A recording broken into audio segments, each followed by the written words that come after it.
बायदि हाखराव गाब्रगोन दिनै UPPL पार्टिया सापर्ट खालामदोंबा एबसुआ बिनि जराव जुदि जर होफादोंब्ला गाबोन UPPLआ गबोयोब्ला मा एबसुआ गबोफानोसै बिथांमोननि थासेयाव बिथांमोननि प्रेजेन्सआव जोंनि माखासे सान्थि सुक्तिखारि सायखरखार एग्रिमेन्टआव सहि होग्रा सिगनेटरि बिथांमोन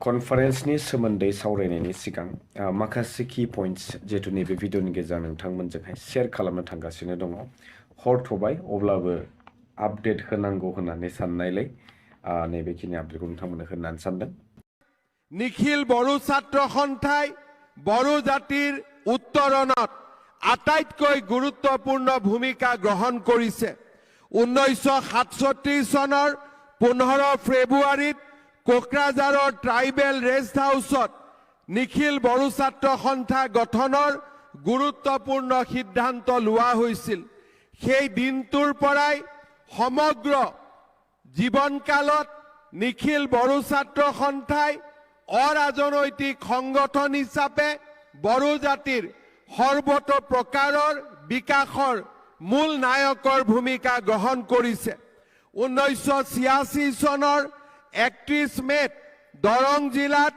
আপসুৰ অধিৱেশনত বডোফা উপেন্দ্ৰনাথ ব্ৰহ্মই নিখিল বড়ো ছাত্ৰ সন্থাৰ সভাপতিৰ দায়িত্ব গ্ৰহণ কৰিছিলে তেখেতৰ নেতৃত্বতে বড়ো সমাজে আত্মনিয়ন্ত্ৰণৰ অধিকাৰৰ সপোন দেখিছিল আৰু সেই সপোনকে পম খেদি 2020 চনত প্ৰধানমন্ত্ৰী নৰেন্দ্ৰ মোদী ডাঙৰীয়া আৰু নিখিল বড়ো ছাত্ৰ সন্থা NDFB আৰু বড়ো জাতি আৰু সমগ্ৰ বড়োলেণ্ডবাসী ৰাইজৰ আশীৰ্বাদত গৃহমন্ত্ৰী অমিত শাহ ডাঙৰীয়াৰ নেতৃত্বত নিখিল বড়ো ছাত্ৰ সন্থা NDFBৰ মাজত শান্তি চুক্তি স্বাক্ষৰ হৈছিল ইয়াত মই আৰু নকম আপোনালোকে ইউনিটি বড়ো সমাজে যেনেকৈ ইউনিটি লোকে ভাবিছে সেইটো মেইনটেইন কৰি ৰাখিবি আৰু এপছুক মই কৈছোঁ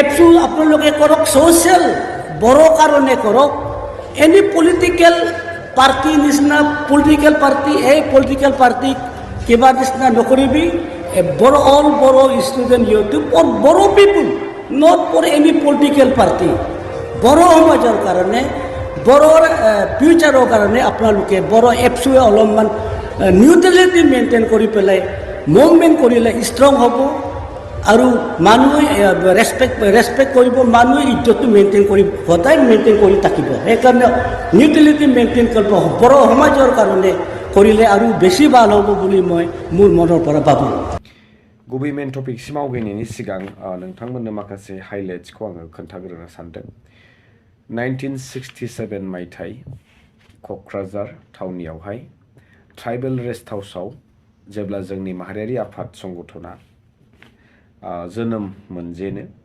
बै समावहाय मा सावरायनाय जायामोन नैबेनि सोमोन्दै नैबे भिडिअनि गेजेरजों सावरायगोन लोगोसेनो जोंहा नखर मन्त्रि सेन्ट्रेलनि अमित शाह मानव गेदेर अमित शाह हम मिनिस्टार बिथाङा गावनि बिबुंथिखौ लाखिनायनि सिगां जोंनि गासैबो लाख लाख संख्याव नुजाफैनो हानाय बर' भाई और बहनों होननानैहाय बिथाङा गावनि बिबुंथिखौहाय आरम्भ खालामजेनो लोगोसेनो बड'फा जोंनि जोनोम जायगा जोनोम गामियावहाय गिबि खेबनि थाखाय आगान होजेननानै गिबि खेबनि थाखाय बेबायदि गेवलां मेलावहाय बाहागो लाफेरनाय बे बाथ्राखौ बिथाङा बेरखांहोयो आरो बेजोंनो फंनैसो बाथ्रा बिथाङा बुंलाङो बिबुंथिखौ आरम्भ खालामजेननायनि सिगां बिथाङा भारत माता की जय भारत माता की जय आरो भारत माता की जय होननानै जय स्ल'गानजोंहाय बिथाङा गावनि बिबुंथिखौ बेसेन गोसा बिबुंथिखौ लाखियो गासिबो थिगानो सोलिगासिनो दङ बिथांनि बिबुंथियाव जोंहा बुंनांगौ एख' गैया नाथाय आं मोननैसो पइन्ट बिथांनि बिबुंथिनिफ्राय कालेक्ट खालामदों हयथ' नोंथांमोना बेखौ नुबाय बा नुवाखै जानो हानाय बिथाङा बुंदों जे दिनै बर'फोरनि आखायावहाय फिरफिलाखौ नुयो। मोनसे समावहाय बे आखाया गावजों गाव एना एनि, गावनि ओनसोलाव दावराव दावसि बेबायदियावहाय मुखुब जानानै थायोमोन। नाथाय दिनै भारत हादरनि फिरफिलाखौ नुनानै बिथाङा गोजोननायखौ फोरमायो। बिथाङा बेजों लोगोसे बुंबावो जे एबसुनि नेतृत्वआवहाय, एबसुनि नाजानायावसो दिनै बर' सान्थि सुक्तिया भारत सरकार, आसाम सरकारनि गेजेराव बियो जाफुंसार महर लायो होननानै बिथाङा बुङो।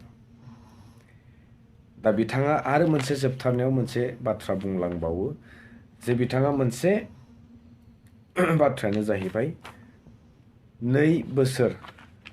2 बोसोरनि समाव माखासे जिखिनि आद्रा थानाय दफाफोर बा मावनांगौ खामानिफोरखौ मावफुंजोबनानै होगोन होननानै बिथाङा बुङो। 82% खामानियानो दासिमबो कमप्लिट जाबाय होननानै बिथाङा फोरमायबावो। दा 82% जादोंना जायाखै आं बेखौ बुंनो थाङाखै। रायजो राजा नोंथांमोना नुयो, नोंथांमोना नुखासै मा जादों जायाखै। दा अब्ला जोङो 18%ल'खौ नैबे 2 बोसोरावहाय मावफुंजानायखौ नेनोसै। दा खोथाया ओरैबायदि, आंनि जि साननाय बे हयथ' गोरोन्थि जानो हानाय। बे 1 बोसोरावहाय जोंनि काउन्सिल इलेक्सन जानो थांगासिनो दङ। नैथि बोसोरावहाय स्टेट एसेम्बलि इलेक्सन जानो थांगासिनो दङ। दा बेखिनिखौ नोंथांमोननो फोरमायना होबाय। आरो मोनसे पेकेज ना मा बियो मिथिला, जायखिजाया बान्थाखौनो होनांसिगोन। दिल्ली ना बबेयावहाय जोंहा बड'फानि मुङावहाय मोनसे रडनि नामखौहाय दोनगोन होनना बुंदों। आं नैबेयावहाय गोजोननाय दङ, आंहा बेखौ बाजानाय गैया। नाथाय बिथाङा एथ'खिनि खोथाखौ मोनथिनानै दिनै जोंनि जाय सान्थि सुक्ति सायखरखार बिथांमोनखौ, जिहेतु बिथाङा जोंहा मानाव गेदेर CM प्रमद बर' सारजों जोबोद क्ल'ज रिलेसन लाखिलायनानै खामानि मावोनो, जोबोद स्पिडै मानाव गेदेर जोंहा हेमन्त बिश्व शर्मा सार CM आसामजों लोगोसे सेन्ट्रेल जहैनो खामानि मावनानै बिराद स्पिडै जोंनि काउन्सिलनि थाखाय नांथाबदों होननानै फोरमायो। अब्ला आं साना दे बिथांमोननि थासेयाव, बिथांमोननि प्रेजेन्सआव जोंनि माखासे सान्थि सुक्तिखारि सायखरखार एग्रिमेन्टआव सहि होग्रा सिगनेटरि बिथांमोना जे जोबथेसालियाव थानाय, बिथांमोननि प्रेजेन्सआव जुदि बियो रिलिज जायाब्ला अब्ला बिथांमोना मा मावखो? दा बेखौ होननाय लोगो लोगो सोरबाया सोंथि खालामलायगोन, खामानिया बेल'मोन नामा? नाथाय बियो जुदि खामानि नङामोनब्ला दिनैसिम मानो बेनि थाखाय बेले बेजे? बेबो साननो गोनां बाथ्रा। बाखि रायजो राजा नोंथांमोननि सायाव हगारनानै होबाय। बेनिफ्राय मोनसे खोथायानो जाहैबाय, जोंहा डक्टर हिमन्त बिश्व शर्मा सारा बे खोथाखौ हाइलाइटआव लाबोदों जे क'क्राझारनि ट्राइबेल रेस्ट हाउसआव 1967 मायथाइयाव एप्रक्सिमेटलि बेनो जानांगौ, बेवहाय जोंनि बड'फामोन बा जोंनि माहारियारि आफाद संगठन जेब्ला दाजेनो, अब्ला मोनसे खोथाखौ सिद्धान्त लादों जाहैबाय, बेनो जे अराजनैतिक माने खुनु पलिटिकेल हान्जाजों कमप्रमाइज जायाजासे, निउट्रेलै रावनिबो आन्डाराव साप्रेस बा डमिनेन्स खालामजायाजासे बे हान्जाखौ जोनोम होनाय जादोंमोन। जिहेतु बिथांमोना अनलि एन्ड अनलि रायजो, जोंनि बर' रायजो राजानि हितआव, जोंनि जिखुनु बिथिङाव जे जोङो नासयजानाय, गादब जानाय, सोबख'जानाय, नैबेफोरनिफ्राय रैखाथि मोननो थाखाय बे हान्जाखौ जोंनि हारिनि रैखाथि, जोंनि राव हारिमु गासिबो धोरोमारि गासिबखौबो रैखाथि होनो थाखाय हान्जाखौ दानाय जादों आरो बिदिनो नांबोबाय थादोंमोन। दा मोनसे खोथा आरो बिथाङा उल्लेख खालामबावो जे 1986 मस्ट प्रबेबलि मा होनोमोन बेबायदिनो, जायखिजाया बड'फाया एबसुनि प्रेसिडेन्टशिप लानाय समनिफ्रायनो जे मोनसे स्ल'गानजोंहाय जोङो फैदों, डिभाइड आसाम 50-50। माने बिथाङा होनखादों जोंनि जि गादब जानाय, नासयजानाय, सोबख'जानाय, बियो आलादा रायजोनि अनगा आरो खुनु सलिउसन गैया होननाय बाथ्राखौ जों बयबो रोखा मोनथिगौ।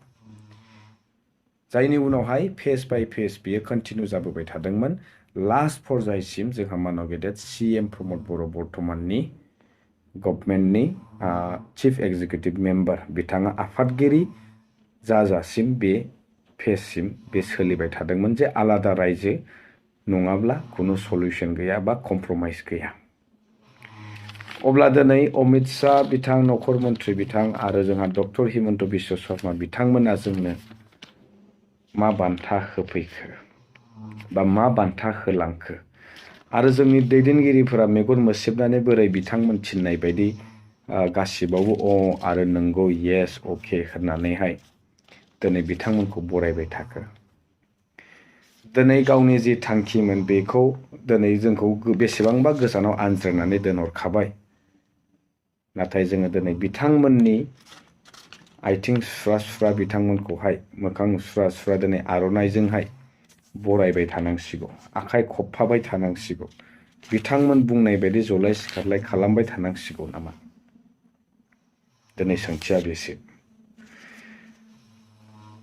दिनै माहारियारि आफादनि मेल मिथिङावहाय पार्टिनि सापर्ट गोनांथि जाफैदों। दिनै गोबां कनस्टिटुवेन्सि समस्ति MCLA EMफोरा गारि 25 खान 30 खान जगार खालामनानै मानसि बोयै लाबोदों।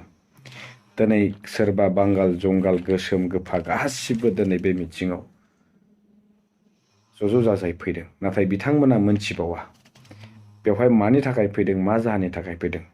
बिथांमोना मोनथिगौ जे एबसुनि कनफारेन्स सोलिगासिनो दङ बा अमित शाह बिथां फैगोन, बेखौ नायनो फैदों। नाथाय बिथांमोना जि मिथिङाव गाफैदों थारैनो बिथांमोना बेनि ओंथिखौ मिथिगौ ना?